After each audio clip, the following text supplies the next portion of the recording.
अस्सलाम वालेकुम स्टूडेंट्स, उम्मीद करती हूँ कि आप सब खैरियत से होंगे। अल्लाह ताला आप सबको अपने ही संभाल में रखे। सो स्टूडेंट्स, आज हम करने जा रहे हैं बीए बीएससी पार्ट 1 की बुक 1 की पोइम्स। सो आपकी 2 बुक्स होती हैं बीए पार्ट 1 में, और उसमें से बुक 1 जो है आपकी 40 मार्क्स की होती है, जिसमें पोइम्स होती हैं। इनमें से आपको क्वेश्चंस भी आते हैं और स्टैंजास भी आते हैं। लिहाजा ये बुक जो है ये मोस्ट इम्पोर्टेंट है, क्योंकि ये एक बुक आपको 40 मार्क्स दे रही होती है। सो आज हम इस बुक को शुरू करने वाले हैं और मैं आपके साथ सारे ही पोइम्स के इम्पोर्टेंट क्वेश्चंस शेयर करूंगी। इसके अलावा आपको इसकी समरीज भी बताऊंगी और इस पोइम्स के स्टैंजास को याद रखने का मेथड भी आपके साथ शेयर करूंगी। लिहाजा आपने पूरी वीडियो को वॉच करना है। हम हर पोइम के लेक्चर सब मैं आपके साथ शेयर करूंगी, आपके साथ मैं शेयर करूंगी। आपने के जो क्वेश्चन मैं बताऊं वो भी आपने नोट कर लेने हैं। किस तरह से आपने क्वेश्चंस की प्रिपरेशन करनी है, किस तरह से आपने पोइम की प्रिपरेशन करनी है, और आपके रेफरेंस कॉन्टेक्स्ट किस तरह होंगी, सारी ही चीज़ें यहाँ पे मैं आपको बताऊंगी। लिहाजा आपने चैनल के साथ बने रहना है और अच्छी तरह से सुनना है ताकि आपको ये समझ आ सके। फर्स्ट ऑफ ऑल, आज हमारी है पोइम नंबर 1। पोइम नंबर 1 है हमारी लेयर, जो कि टाइम के ऊपर बेस्ड करती है।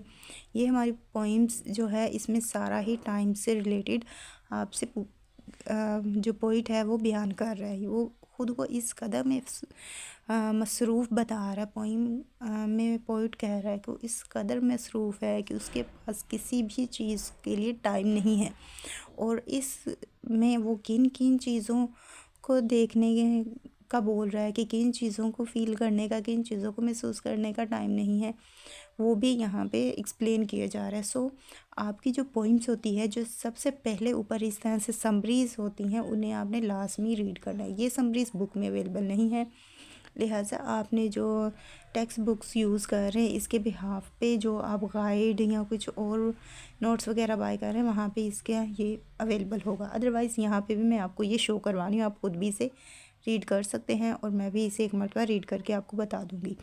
फ़र्स्ट ऑफ़ ऑल, आपको ये पता होना चाहिए कि ये पोइम जो है ये सारे ही टाइम पे बेस्ड कर रही है। पोइट इसमें मसरूफ़ियत का इज़हार कर रहा है कि इस कदर मसरूफ़ है, आज का जो मॉडर्न मैन है वो इस कदर मसरूफ़ है कि उसके पास किसी भी चीज़ के लिए टाइम नहीं है। और अब इसी में वो सारी चीज़ें डिस्कस कर रहा है। अब मैं आपको ये एक मरतबा रीड करके बता देती हूँ ताकि आपको मज़ीद इन्फॉर्मेशन मिल सके। अच्छा, यहाँ पे मैं इस हर लाइंस का अभी वो नहीं कर रही, हर लाइंस का आपके साथ स्टैंज़ा की तशरीह नहीं कर रही। सो स्टैंज़ास की अगर मैं तशरीह करूँगी तो वीडियो बहुत लेंथी हो जाएगी, और आपकी जो तशरीह होती है वो आपको 2 मार्क्स देती है, जबकि आपके रेफरेंस कॉन्टेक्स्ट आपको ज़्यादा मार्क्स देते हैं। तो इसलिए मैंने रेफरेंस और कॉन्टेक्स्ट आपको रिकमेंड करूँगी कि वो 2 आपने लाजमी याद करने हैं, और जो एक्सप्लेनेशन है वो यहाँ से आपकी कवर हो जाएगी। वो भी मैं आपको मज़ीद इसके बारे में भी गाइड करूँगी, लेकिन हम एक मरतबा ये पढ़ लें, उसके बाद मैं आपके साथ वो भी गाइड करती हूँ कि आपने वो एक्सप्लेनेशन किस तरह से करनी है। ठीक है। सो हम हर पोइम्स में के जो स्टैंजास है उसे भी डिस्कस करेंगे, और साथ ही साथ उनमें से क्वेश्चंस किस तरह के आ सकते हैं वो भी डिस्कस करेंगे। लिहाजा आपने अच्छी तरह से सारी ही चीज़ों को सुन लेना है। सो हमारी फ़र्स्ट फॉर्म है लेयर, और इसमें जो पोइम एक्सप्लेन कर रहा है वो अब हम यहाँ पे रीड करेंगे। इस नज़म में शायर मौजूदा दौर के इंसान की बेबसी पर रोशनी डालता है। मौजूदा दौर में इंसान इतना मसरूफ़ हो गया है कि इसे फ़ितरी मनासर के हुस्न से लुत्फ़अंदोज़ होने के लिए वक्त नहीं मिलता। यानी कि आज का जो इंसान है उसने ख़ुद को इस कदर मसरूफ़ कर रखा है, इस कदर वो मसरूफ़ है कि उसके पास किसी भी चीज़ को देखने का, उसे महसूस करने का टाइम ही नहीं है। वो बेहद मसरूफ़ हो चुका है। मौजूदा दौर का इंसान दौलत कमाने के जुनून में वक्त का ग़ुलाम बन चुका है। वो अपनी हकीकी आज़ादी और खुशियों से महरूम हो चुका है।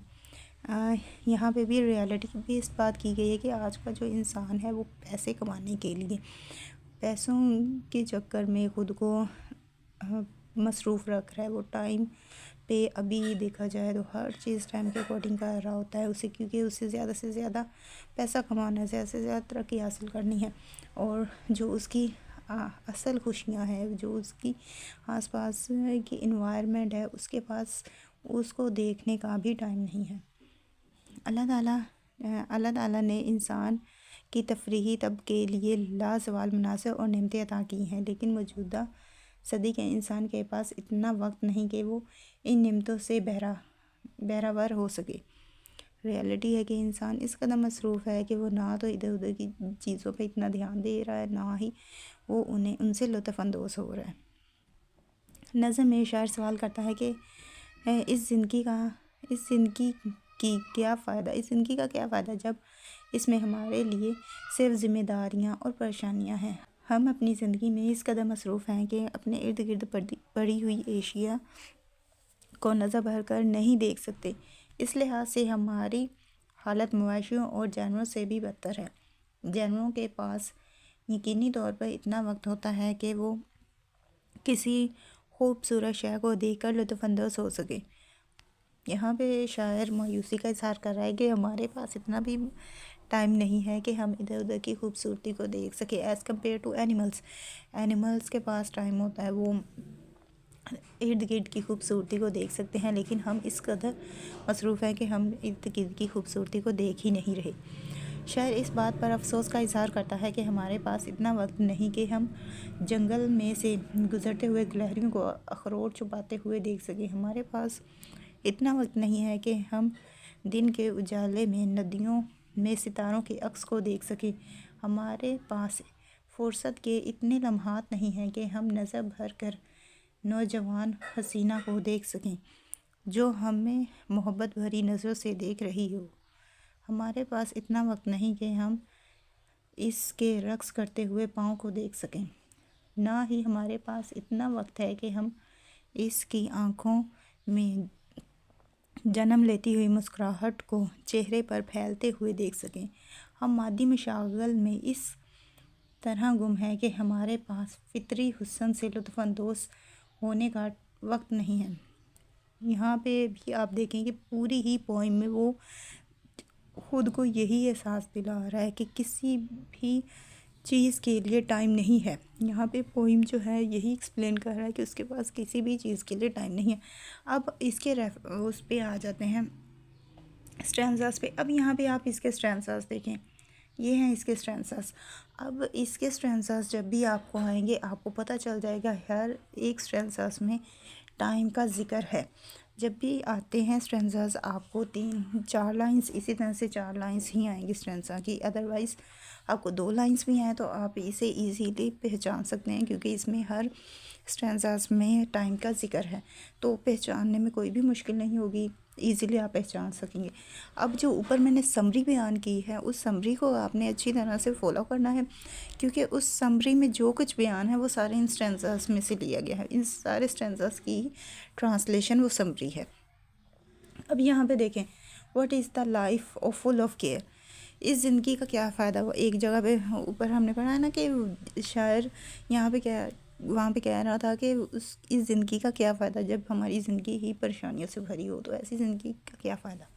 उसके बाद we have no time to stand and stare, वो कहते हैं कि हमारे पास इर्द गिर्द की एशिया को देखने तक का भी टाइम नहीं है। वो इतना बिजी शो करवा रहा है कि इतनी मसरूफियत शो करवाई जा रही है कि इर्द गिर्द जो एशिया मौजूद हैं उसे भी नहीं देख सकते, इस कदर मसरूफ़ है वो। उसके बाद no time to stand beneath the boughs, यहाँ पे है कि दरख्तों के साए तले, मतलब कि इतना मसरूफ़ है कि उसके पास इतना टाइम नहीं है कि दरख्तों के साए के नीचे बैठ के इर्द गिर्द की एनवायरनमेंट को देख सके, उससे लुत्फ़अंदोज़ हो सके। यहाँ पे इस कदर बिजी वो शो करवा रहा है। And stare as long as sheep और काउ, कि जितना फुर्सत जितना टाइम शिप्स और काउस के पास है, यानी कि भेड़ों और गाँवों के पास जितना टाइम है इर्द गिर्द को इंजॉय करने के लिए उतना टाइम इंसान के पास नहीं है। इंसान इस कदर मसरूफ़ हो चुका है कि उसके पास किसी भी चीज़ के लिए टाइम नहीं है। सो इस तरह से हर स्टैंज़ास में आपको ये शो करवाया गया है, टाइम बताया गया है। तो इस पोइम के स्टैंज़ास पहचानने में बहुत ईजीली आप पहचान सकते हैं कि ये इस पोइम के स्टैंज़ास हैं क्योंकि इसमें टाइम का जिक्र है। अब सेकेंडली बात कर ली जाए कि इसकी एक्सप्लेनेशन जो होती है वो आपने अपनी वर्डिंग में बयान करना होता है, ठीक है। सेल्फ राइटिंग होती है तो सेल्फ राइटिंग आपको आनी चाहिए, और एक्सप्लेनेशन जब आप बयान करेंगे तो मैक्सिमम आपने जो लाइंस यूज़ करनी है 7 लाइंस तक आप इसकी एक्सप्लेनेशन कर सकते हैं, ठीक है। 7 लाइंस तक आपने इसकी एक्सप्लेनेशन करनी है। उसके अलावा रेफरेंस और कॉन्टेक्स्ट होते हैं। रेफरेंस मैंने आपके साथ शेयर किए हुए हैं, रेफरेंस और कॉन्टेक्स्ट। सो आप वहाँ से रेफरेंस और कॉन्टेक्स्ट लिख सकते हैं। अब रेफरेंस जो होता है वो उसमें बताया जाता है कि पोइम कौन सी है, पोइम का नाम बताया जाता है और पोइट का नाम बताया जाता है, ये दोनों चीज़ें बताई जाती हैं। जबकि कॉन्टेक्स्ट जो होता है उसमें पूरी समरी में, पूरी पोइम में जो भी चीज़ें बयान हुई हैं वो बताया जाता है। पोइट की थिंकिंग बताई जाती है, इसमें जो यूज़ एलिमेंट्स हैं वो बताए जाते हैं। सो वो उसका निचोड़ कह सकते हैं कि पूरी पोइम का निचोड़ उसमें एक्सप्लेन किया जाता है। तो इस तरह से ये होती है। अब बात कर लेते हैं कि इस पोइम के क्वेश्चंस की, कि इस पोइम में किस तरह के क्वेश्चंस आएंगे। सबसे पहले तो पोइट पूछ लेगा कि आखिर इस पोइम में क्यों एक मॉडर्न मैन को इतना बिजी शो करवाया गया है, या थीम ऑफ द पोइम क्या है, ठीक है। अब मैं इंग्लिश में क्वेश्चन बता देती हूँ ताकि आपको नोट करने में ईजी हो। सो आप नोट कर लीजिएगा इन क्वेश्चंस को। अच्छा, modern man cannot stand and stare, why, कि जो मॉडर्न मैन है वो क्यों उसके पास इतना टाइम नहीं है कि वो इर्द गिर्द को एंजॉय कर सके, इर्द गिर्द को देख सके, क्यों उसके पास टाइम नहीं है। यहाँ पे पहले ये पूछा जा सकता है। उसके बाद do you share the feelings of William Davies in Leisure, कि इस पोइम में जो राइटर है उसकी क्या फीलिंग्स थी, कि वो क्या फील कर रहा था। ये जो पोइम है इसमें पोइम की जो फीलिंग्स है वो सैड है, मतलब कि पोइम सैड है क्योंकि उसके पास टाइम नहीं है, ना तो उसके पास इर्द गिर्द की खूबसूरती को देखने का टाइम है, ना ही उसके पास किसी दोशीज़ा को देखने का टाइम है, उसके चेहरे पर फैलती हुई मुस्कुराहट को देखने का टाइम है, ना ही उसके पास इतना टाइम है कि वो किसी का डांस देख सके और उसके डांस से लुत्फ़अंदोज़ हो सके, ना ही उसके पास उन गुलहरी को देखने का टाइम है जो कि अखरोट छुपाती हैं, ना ही उसके पास इतना टाइम है कि वह दरख्त के साए के नीचे बैठ सके। इस तरह से आपने हर चीज़ जो चीज़ें पॉइंट में बयान है ना, ये आपके पॉइंट्स हैं, सब पॉइंट्स हैं, ठीक है। तो इन सब पॉइंट्स को लेके आपने उसे क्वेश्चन में कन्वर्ट करना होता है। हर पॉइंट का सेम ही होता है, आपने उसे क्वेश्चन में कन्वर्ट करना होता है। पॉइंट की थिंकिंग, मतलब पोइट की थिंकिंग क्या है ये आपको पता होनी चाहिए। उसके बाद उस पोइम में के जो मेन पॉइंट्स हैं वो क्या है, आपको वो ये दो चीज़ें जब पता होंगी, जब आपको क्वेश्चन आएगा ना तो आपको उस क्वेश्चन का आंसर लिखने में आसानी होगी। आपको थिंकिंग पता है, आपको ये पता है कि पोइट क्या फ़ील कर रहा था, तो उस हिसाब से आपने उनकी लाइंस वहाँ पे ऐड कर देनी है। आपने उसी चीज़ को, एक दो चीज़ें, ये जो ऊपर समरी मैंने आपको पहले रीड करके सुनाई है इसी वजह से सुनाई है ताकि आपको पता चल सके। जब आप उन्हीं चीज़ों को आगे पीछे करके अच्छी तरह से समझेंगे तो इंशाल्लाह आपको ये पूरा ही क्वेश्चन, फिर कोई भी क्वेश्चन आ जाए इस पॉइंट का, आप इजीली अटैम्प्ट कर सकोगे। लिहाजा आपने इस चीज़ को याद रखना है। ओके, मैंने 2 क्वेश्चन आपको बता दिए, एक और क्वेश्चन बताती हूँ। आपने ये 3 क्वेश्चंस माइंड में रखने, ठीक है, इनकी प्रैक्टिस करनी है। इसके अलावा मैं बता रही हूँ आपको कि जो क्वेश्चंस होते हैं वो चेंज होते हैं, मतलब कि वो आपकी बीए में माइंड सेट देखा जाता है कि एक स्टूडेंट का माइंड सेट क्या है, तो माइंड सेट देखते हुए ही क्वेश्चनिंग की जाती है, ठीक है। तो आप देखेंगे अगर पास्ट पेपर में देखें तो हर बार चेंज होते हैं क्वेश्चन, मतलब कि क्वेश्चन करने का जो वे होता है वो चेंज हो जाता है, लेकिन जो थिंकिंग होती है वो सेम ही रहती है, ठीक है। तो इस चीज़ को अंडरस्टैंड आपने करना है कि अगर आप किसी ग्रामर से कर रहे हैं तैयारी, तो आप ये नहीं सोचें कि ग्रामर में जो क्वेश्चन है वो एज इट इज़ उतर आ जाएगा, नहीं, ऐसा नहीं होता। आपकी थिंकिंग चेक की जाती है, ठीक है। और पॉइंट से रिलेटेड जब आपको क्वेश्चन किया जाएगा ना तो उसमें जस्ट उन्होंने आपको क्वेश्चन बताना है, उन्होंने आपकी थिंकिंग चेक करनी है कि आपको आया कि इस पॉइंट के बारे में कितनी इन्फॉर्मेशन है और आप कितना अच्छा इसका आंसर करते हैं। और एक और बात कि आपकी सेल्फ राइटिंग देखी जाती है, ठीक है। ग्रामर मिस्टेक्स इतनी नोट नहीं की जाती, बहुत ज़्यादा नोट नहीं की जाती, लेकिन आपकी सेल्फ़ राइटिंग को ज़्यादा प्रेफरेंस दी जाती है, जो आपने सेल्फ़ राइटिंग करने की ज़्यादा से ज़्यादा कोशिश करनी है, ठीक है। अब थर्ड क्वेश्चन है, why does the poet criticize the fast and busy life of modern man. So ये आपका थर्ड क्वेश्चन है। अब मैंने इस पॉइंट के ये 3 क्वेश्चंस आपको बता दिए हैं और साथ ही साथ मैंने पूरी कोशिश की है कि आपको ये समझ आ जाए। फिर भी अगर कहीं से कुछ समझ नहीं आया या आपको कुछ भी पूछना हो तो उसके लिए आप मुझसे पूछ सकते हैं। साथ ही साथ वीडियो अच्छी लगे तो वीडियो को लाइक करें, शेयर करें, कमेंट करें। और अब मुझे दें इजाज़त, मिलते हैं नेक्स्ट वीडियो में। अपनी दुआ में याद रखिएगा। Thanks for watching.